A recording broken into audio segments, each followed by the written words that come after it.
साधारण 2000चा काळ होता, 2000 सालाचा।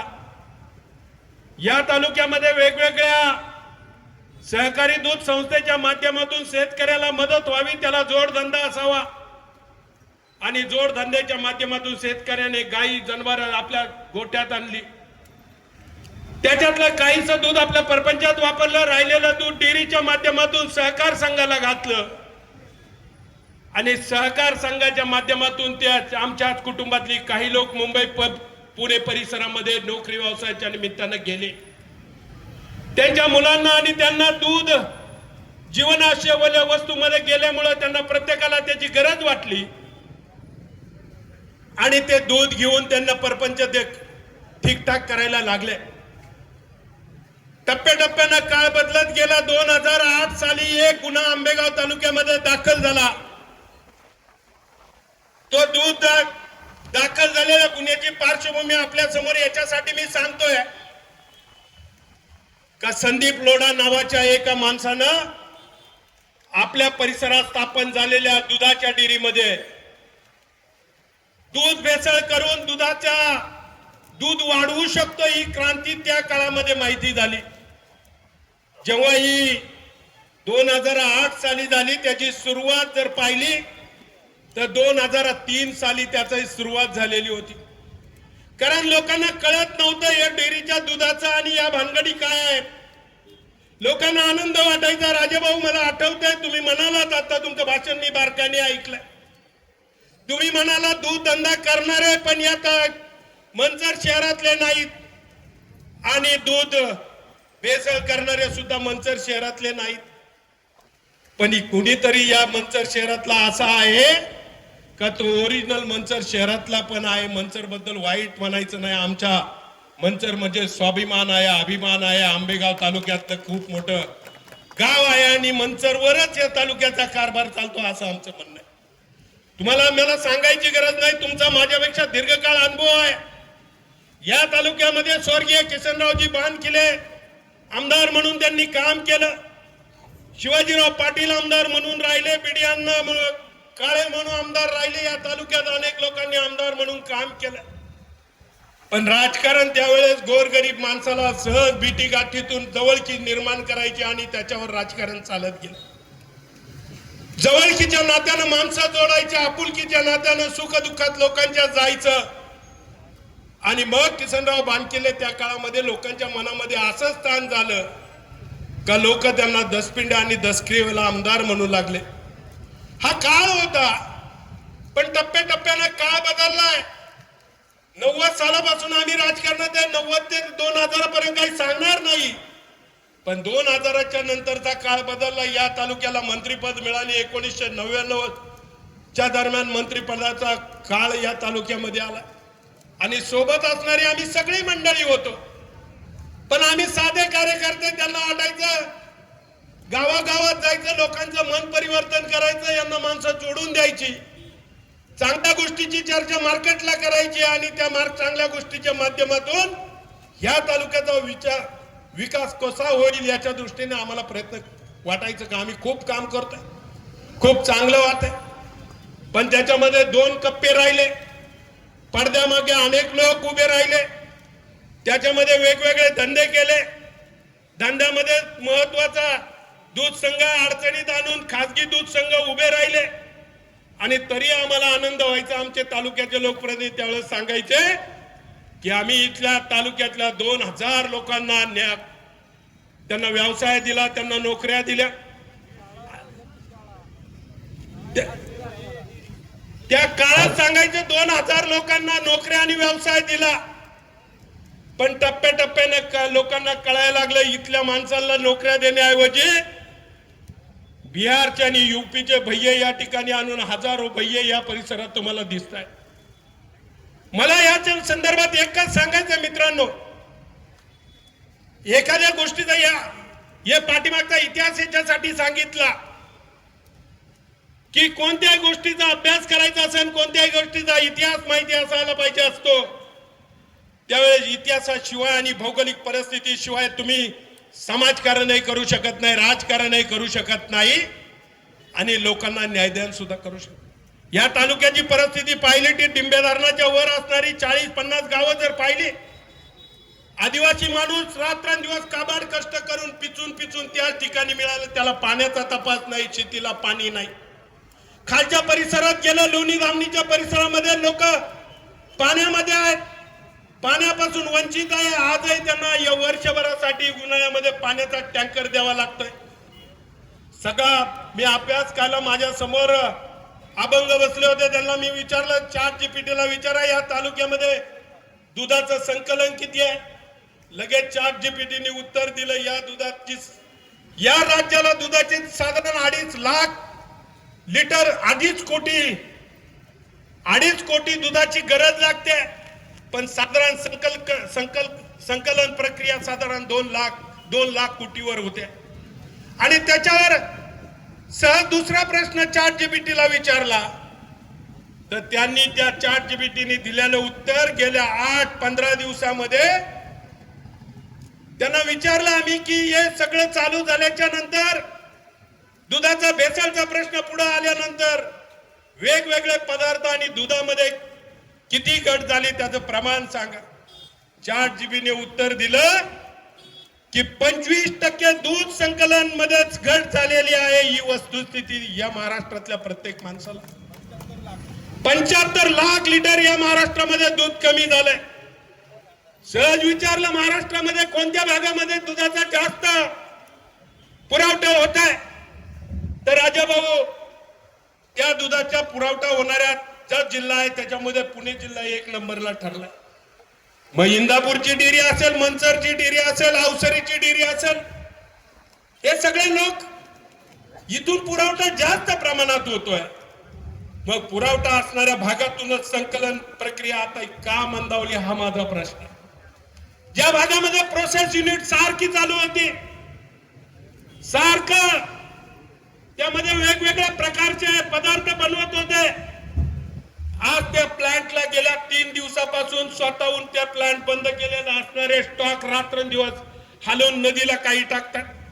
अहो घरी जायला निघालो, बाजूला अवसरीची ओढा आहे, 2-2 टँकर एका टायमिंगला खाली होतात. काय खाली होत आहे पाहायला गेलो तर संपूर्ण परिसर आणि शेतीमध्ये असा फेसकूट फिरलेला आहे.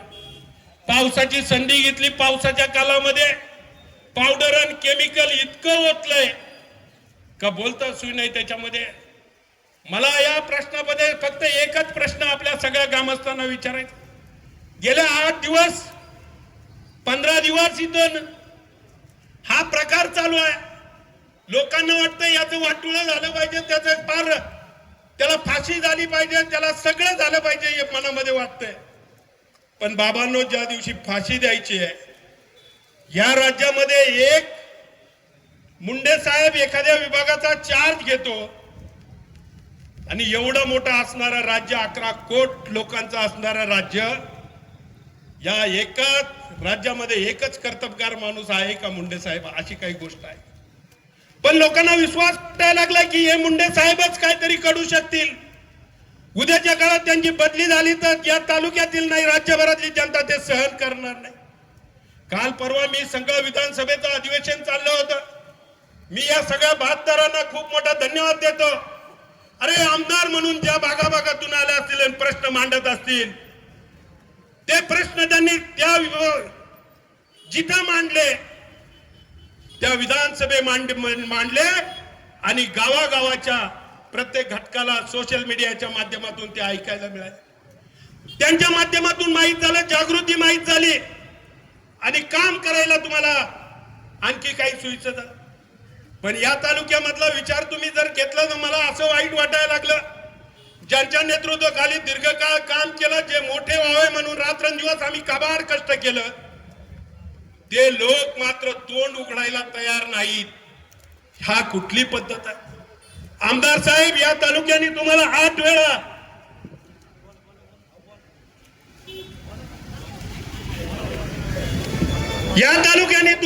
वेळा निवडून दिलंय आणि 8 वेळा निवडून देताना प्रत्येकाच्या मनामध्ये एक भावना आहे की ज्या माणसाला आपण निवडून देतो त्याच्यामध्ये सार्वजनिक हिताचे प्रश्न आमचे सोडवले पाहिजे, सार्वजनिक सामाजिक हिताचे प्रश्न सोडवले पाहिजे, लोकहितार्थ लोकप्रतिनिधींनी काम केलं पाहिजे आणि अख्ख्या अधिवेशनाच्या मध्ये कालावधीमध्ये ह्या तालुक्याचा लोकप्रतिनिधी शब्दाने बोलू शकला नाही, याच्यापेक्षा वाईट गोष्ट कोणती? का बोलू शकत नाही? काय दडलं याच्या सगळं पाठीमाग? काय लोकांच्या जीवनमान प्रश्नाच्या संदर्भात लोकांच्या मरणाचा प्रश्न उभा राहतोय आणि या तालुक्यातला लोकप्रतिनिधी म्हणून तुम्ही का बोलू शकत नाही, हा खरा प्रश्न. आठवतोय मी 2-3 गोष्टी आपल्या मुद्दामून निदर्शनास आणून देतोय. प्रवीणराव, थोडं कधी कधी जर आपण सरळच कानावर नाही घातलं आणि लोकांनी आत देवदत्त ऐकले नाही तर कदाचित तुम्ही या लोकांना सांगितलं नाही. शेवटी नेतृत्व करणारी माणसं ही मर्यादित असतात. विरोधात आणि ठाम भूमिका घेणारी काही मर्यादित माणसं असतात. मी 8 दिवसापूर्वी बाहेर गेलो होतो, मला सारखे फोन यायचे, भाऊ तुम्ही इकडे तालुक्यात दिसत नाही, तुम्ही या दुधाच्या संदर्भात काही भूमिका घेणार आहात का नाही. मी त्यांना परत प्रश्न करायचा, अरे बाबांनो, समजा मी 8 दिवस हा तालुका सोडून गेलो, जे काही लोक आहेत त्याच्यासाठी प्रयत्न करतायत, पण तुम्ही का तुमचा सहभाग त्याच्यात किती आहे. त्यावेळेस एका माणसानं मला सांगितलं, बाबांनो, कदाचित या तालुक्यातल्या जनतेच्या मनामध्ये, प्रत्येकाच्या मनामध्ये आज जो विचार आहे तो जर त्यांनी सांगितला, सगळीच माणसं तुमच्यासारखी धाडशी असू शकत नाही, तुमच्यासारखी हिंमत असणारी माणसं असू शकत नाही. कदाचित आम्ही समोर असू, समोर दिसणार नाही, पण तुम्हाला उद्याच्या काळामध्ये या तालुक्यामध्ये ही जनता काय आहे हे दाखवल्याशिवाय राहणार नाही. त्याच्यासाठी तुम्ही भूमिका घेऊन पुढे जा. मी आमच्या सगळ्या पक्षाच्या कार्यकर्त्यांना खूप धन्यवाद देईल. आम्ही इथं आलो आता कोणत्या पक्षाचा नेता म्हणून आलो नाही, कोणत्या पक्षाची भूमिका मांडायची म्हणून आलो नाही. मी जयसिंगरावला सहज बोलत होतो, जयसिंगराव, राज्यामध्ये सरकार आपलं आहे, पण आपल्याला आज या भूमिकेवर यावं लागलंय का लोकहितार्थासाठी लोकांच्या रस्त्यावर बसण्याची वेळ आली. आणि बोलता बोलता सांगितलं, आठवतंय तुम्हाला, म्हटलं आपल्या मधल्या काळात बिबट्याचा प्रश्न तयार झाला, हजारो लोक रस्त्यावर बसले, हजारो लोक रस्त्यावर बसले आणि गुन्हा मात्र अण्णा ज्यांच्यावर दाखल झाले ते फक्त या व्यासपीठावर उभे आहेत तेवढ्यांवरच गुन्हा दाखल झाला. याच्यात अनेक त्यावेळेस राष्ट्रवादी पक्षाची माणसं सामील झाली होती, पण त्यांना या तालुक्यातल्या लोकप्रतिनिधी बसून एक उत्तम प्रकारचं काम केलं. त्यांचे महत्वाचे माणसं बाजूला काढले आणि या बाकीच्या लोकांवर गुन्हे दाखल केले. पारगावला बसलं, पारगावला गुन्हा दाखल झाला, मंचरला बसलं, मंचरला गुन्हा दाखल झाला. कांद्याचा प्रश्न आला, देवदत्त निकम रस्त्यावर बसले, त्यांच्यासोबत अनेक कार्यकर्ते बसले, गुन्हा त्यांच्यावर दाखल झाला. आणि मग माझा या तालुक्यातल्या आमदारांना सवाल आहे, अरे लोकप्रतिनिधी म्हणून 8 वेळा तुम्हाला या तालुक्याचं नेतृत्व करायची संधी दिली आणि तुम्ही मात्र या तालुक्यामध्ये ज्या पद्धतीने वागताय, तुमच्या पक्षातला एकाही कार्यकर्त्याला याच्यामध्ये आज जे आंदोलन पुकारायचं ठरवलं, हा कोणाच्या पक्षाचा हितकारक विषय नव्हता, पण राष्ट्रवादीचा प्रमुख माणूस या टेबलवर आला नाही, व्यासपीठावर आला नाही. अरे मला त्या कार्यकर्त्यांना जाहीर आव्हान आहे, बाबांनो, या सगळ्या पक्षाचं जे पांघरायचं असतं ते किती टाइम पांघरायचं असतं. घरचा गडी कमीत कमी पहिलं कुटुंबाचा विचार कर. अरे दुसऱ्याचा विचार करता करता तुझं कुटुंबाचं पर वाटोळं झालंय. माझ्या पाटाच्या कडेने असणारी गावं सगळी पाहिली तर जवळजवळ 400च्या वर लोक कॅन्सर मध्ये पाय. आणि मी सहज मधल्या काळात एक वातावरण आलं, म्हणले ते जास्त खतं घातल्यामुळे कदाचित त्यांना कॅन्सर होत असते. आज लोक सांगायला लागली खताचा इफेक्ट कमी आहे, या पाण्याचा इफेक्ट जास्त आहे, याचा परिणाम आमच्या परिसरामध्ये होत आहे.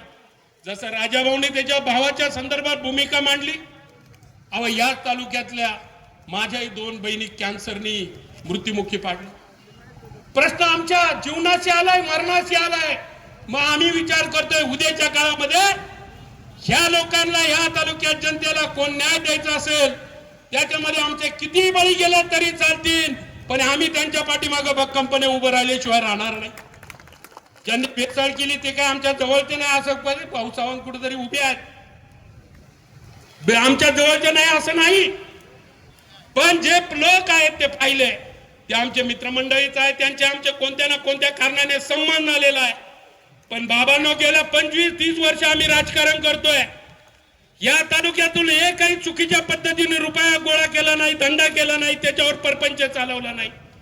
पण तुमची छाती ठोकून इथे येऊन सांगायची हिंमत आहे की तुम्ही केलेले हे मिळवलेले पैसे तुम्ही 1000 कोटीचे नाही, 5000 नाही, 10,000 कोटीचे मालक होऊ द्या, पण त्याच्यात मिळवलेला पैसा लोकांच्या तळतळाटाचा, त्यांच्या दुःखाचा, त्यांच्या अडचणीचा पैसा एवढं डोक्यात ठेवा.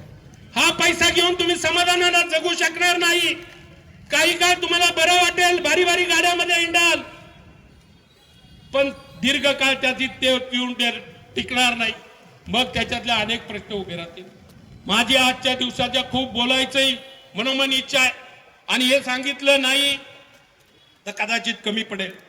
पण जे सांगत असताना माझी सगळ्या तमाम या आंबेगाव तालुक्यातल्या जनतेला एक विनंती आहे. नावं सगळ्यांची निश्चित झालेली आहे, कोणाला सांगायची गरज नाही, अरुणगिरांना सांगायची गरज नाही का हा याच्यामध्ये होता.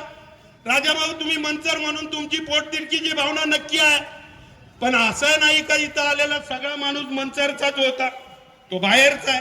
पोंदेवाडी पासून सुरुवात झाली, जिथं जिथं गावं दबावानं बांधली आहे, दुःखाने लोक कडक कडक करताय जीवन, ज्यांना वाटतंय का इथं खूप मोठा अन्याय होतोय.